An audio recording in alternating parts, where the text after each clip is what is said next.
नमस्कार दोस्तों, भारत के भावी प्रधानमंत्री नरेंद्र मोदी जी ने कुछ ऐसा किया है कि पूरी दुनिया को चौंका दिया है और पाकिस्तान, नेपाल और चीन को हिला दिया है। दोस्तों, आप पूछें कि ऐसा क्या हुआ है। देखिए दोस्तों, जिस चीज़ के लिए भारत सरकार पिछले 70 साल से हाथ पैर मार रहा था, भारतवासी चाह रहा था कि भारत यूनाइटेड नेशन में परमानेंट मेंबरशिप ले। दोस्तों, उसी के लिए मोदी जी ने बहुत बड़ा बयान दिया है और पूरे यूनाइटेड नेशन को हिला दिया है।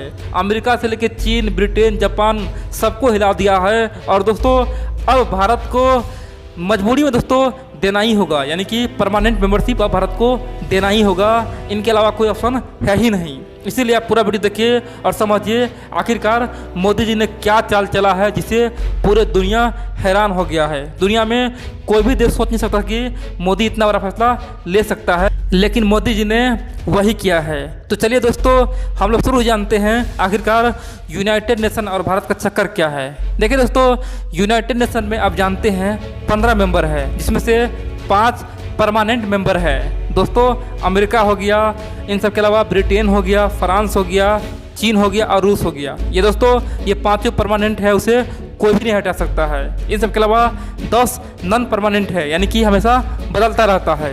और दोस्तों, भारत चाहता है कि परमानेंट मेंबरशिप ले, यानी कि 5 से 6 हो जाए। लेकिन दोस्तों, भारत का सपना चाइना ने हमेशा चकनाचूर किया है और हमेशा धोखा दिया है। यहाँ तक कि फ्रांस, ब्रिटेन, रूस, अमेरिका सब ने खुला समर्थन कई बार किया है, लेकिन चाइना ने हर बार धोखा दिया है। लेकिन दोस्तों, मोदी जी के इस दाव से अब चाइना कुछ नहीं कर सकता है। यहाँ तक चाइना को यूनाइटेड नेशन से बाहर भी कर सकता है। दोस्तों, ये बहुत बड़ा दाव है, इसीलिए आप पूरा वीडियो देखिए और समझिए। देखिए दोस्तों, मोदी जी ने साफ कहा है कि देखो भैया, जिस प्रकार से प्रथम विश्व युद्ध हुआ था, उसके बाद क्या हुआ था, लीग ऑफ नेशन बना था। लीग ऑफ नेशन बना था और जब दूसरा विश्व युद्ध हुआ, वो लीग ऑफ नेशन खत्म हो गया, क्योंकि लीग ऑफ नेशन का काम क्या था, युद्ध को रोकना। लेकिन पहला युद्ध के बाद दूसरा विश्व युद्ध हुआ, इसीलिए लीग ऑफ नेशन को दोस्तों ख़त्म कर दिया गया और बनाया गया यूनाइटेड नेशन। दोस्तों, यूनाइटेड नेशन को अब मोदी जी बोला तोड़ दो।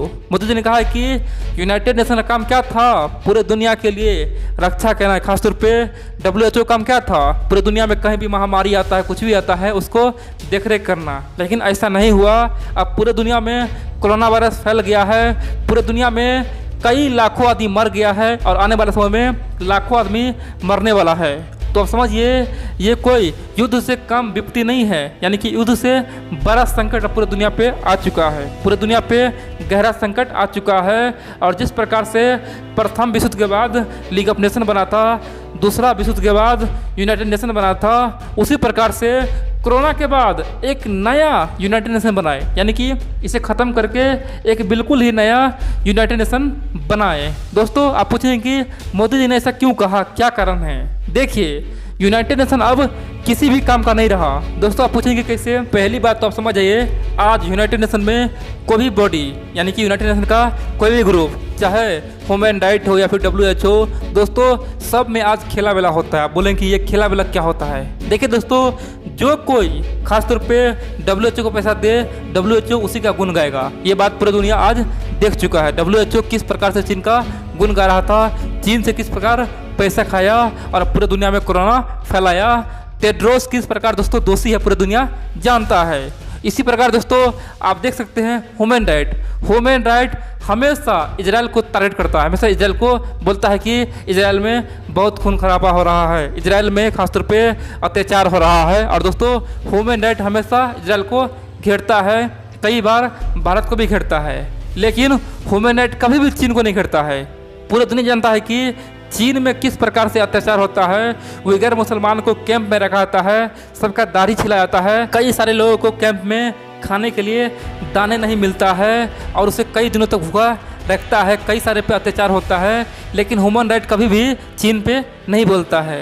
इन सब के अलावा दोस्तों, सऊदी अरब में तानाशाही होता है, लेकिन ह्यूमन राइट कभी भी नहीं बोलेगा। इन सब के अलावा दोस्तों, ईरान में तानाशाही होगा, कहीं भी कुछ नहीं बोलेगा। लेकिन भारत में कुछ हो जाए या फिर इजराइल में कुछ हो जाए तो ह्यूमन राइट आराम से बोलता है। तो आप समझ सकते हैं कि आज किस प्रकार से पक्षपात हो रहा है। जिस देश के पास पावर है उसी देश के बात को यूनाइटेड नेशन में सुना जाता है, उसी के बाद माना जाता है, बाकी सब पे ध्यान दिया ही नहीं जाता है। दोस्तों ये बात पूरी दुनिया आज जान चुका है। इन सब के अलावा दोस्तों बड़ी बात तो यह है, आप पूछें कि वर्ल्ड वार में कितना आदमी मारा था, इसीलिए यूनाइटेड नेशन बना था। कोरोना वायरस में इतना आदमी कहाँ मरा? देखिए दोस्तों, यूनाइटेड नेशन कई बार ये बात दावा कर चुका है कि ये कोरोना वायरस बहुत ही खतरनाक वायरस है और आने वाले समय में करोड़ों आदमी मरेगा। आप पूछेंगे कैसे? देखिए दोस्तों, जिस प्रकार से सप्लाई चेन खत्म हुआ है, यानी कि एक दूसरे से आदमी का लिंक खत्म हुआ है, कोई भी देश से आप कोई सामान जा नहीं रहा है, आ नहीं रहा है, इसी कारण से कई सारे देश को आने वाले समय में फूड का यानी कि खाने पीने वाला चीज़ों को दोस्तों समस्या होने वाला है और खाने पीने यानी कि भूख से कई लाखों आदमी दोस्तों मरने वाला है। ये बात पूरी दुनिया जानता है, तो इसीलिए कह सकते हैं कि ये वर्ल्ड वार से भी दोस्तों खतरनाक समय आ चुका है और मोदी जी इसीलिए बोला है कि जितना जल्दी हो सके यूनाइटेड नेशन को तोड़ो और फिर से एक नया यूनाइटेड नेशन बनाओ और इसमें खासतौर पे लोकतंत्र रखो, डेमोक्रेसी रखो। अभी क्या है, कोई भी आके चुनाव लड़ता है, खासतौर पे टेड्रोस जैसा घुसखोर, जो घुसखोर है दोस्तों, टेड्रोस पूरी दुनिया में सबसे अधिक घुसखोर है, उसे यूनाइटेड नेशन यानी कि WHO का डीजी बनाता है। डीजी यानी कि एक पैसा खाने वाला आदमी को डीजी बनाया जाता है और पूरे दुनिया में महामारी फैलाया जाता है। तो इसीलिए अब साफ तौर पर यह कहा जा रहा है कि आने वाले समय में जो यूनाइटेड नेशन बनेगा वो पूरा सिक्योर और साफ होगा और यहाँ पे कोई भी भ्रष्ट आदमी नहीं आ सकता है, पूरी तरह से डेमोक्रेटिक होगा, लोकतंत्र होगा और केवल अच्छे अच्छे आदमी का ही नियुक्ति हो पाएगा। अब दोस्तों आप पूछेंगे कि मोदी जी ये दाव चला है तो क्या इससे पहले भारत को दाव चला था? दोस्तों भारत कई सालों से हाथ पैर मार रहा है और उसी कारण से एक ग्रुप बनाया था जिसका नाम है G4। उस ग्रुप में 4 देश है, एक देश का नाम है ब्राज़ील, दूसरा जर्मनी, तीसरा जापान और दोस्तों भारत। ये 4 देश मिलके G4 ग्रुप बनाया था। उसका मकसद एक ही था, उसका मकसद था कि जिस प्रकार से यूनाइटेड नेशन में 5 मेंबरशिप है यानी कि 5 परमानेंट मेंबरशिप है, 5 परमानेंट मेंबरशिप को बढ़ा के 6 करना है और जैसे ही 6 हो जाएगा यानी कि उसमें ये 4 देश यानी कि अपना पावर जमाएगा। आप बोलेंगे कि भाई एक सीट पे 5 आदमी कैसे काम करेगा, 4 आदमी कैसे काम करेगा?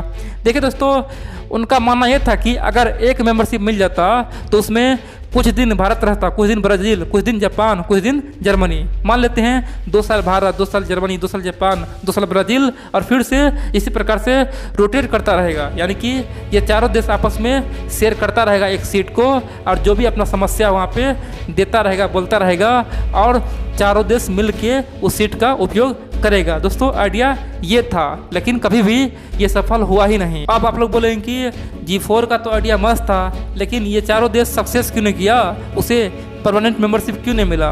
देखिए दोस्तों, मान लेते हैं G4 को आज रशिया सपोर्ट क्यों करता है इंडिया को लेके।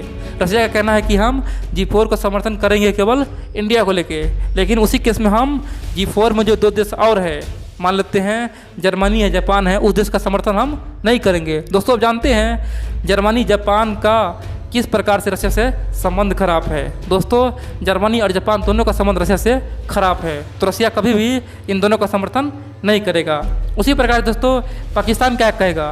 पाकिस्तान कहेगा कि हमें रशिया से कोई प्रॉब्लम नहीं है, हमें जर्मनी से कोई प्रॉब्लम नहीं है, ब्राज़ील से कोई प्रॉब्लम नहीं है, लेकिन हमें भारत से प्रॉब्लम है, इसीलिए हम G4 को समर्थन नहीं करेंगे। इतना ही दोस्तों, चाइना भी यही बात बोलेगा।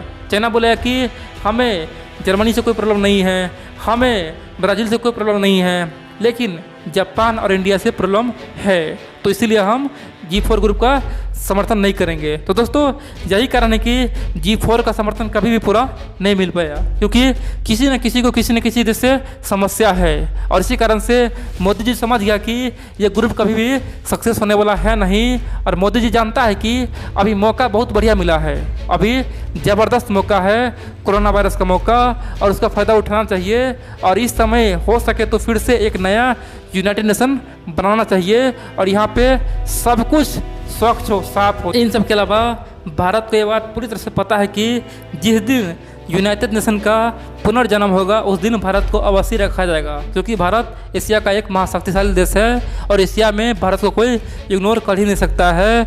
और मान लेते हैं भारत को कोई इग्नोर करता है, भारत को कोई धोखा देता है, तो भारत यहाँ पे पहचान जाए कि कौन देश मेरा दोस्त है, कौन मेरा दुश्मन है। तो भारत के पास बहुत अच्छा मौका है और बिना हाथ पर हिलाए भारत सचमुच में बहुत बड़ा मौका का फ़ायदा उठा सकता है। और दोस्तों आप देखेंगे आने वाले समय में भारत का सब साथ देगा। मोदी जी ने कहा है ना कि यूनाइटेड नेशन का पुनर्जन्म होना चाहिए। दोस्तों उस मुद्दे पे आप देखेंगे अमेरिका, जर्मनी, जापान सब अपना मुंह खोलेंगे और सब मोदी जी का समर्थन करते हुए आपको दिखाई देगा, क्योंकि दोस्तों मोदी जी का आइडिया बहुत ही मस्त है और चीन को सबक सिखाने का बहुत अच्छा मौका भी है। कम से कम उसी बहाने खासतौर पे कोरोना वायरस के मुद्दा पे कोई चर्चा तो होगा ना, चीन को घेरा जाएगा और दोस्तों इसीलिए अमेरिका उस पर पूरा जोर शोर देने वाला है।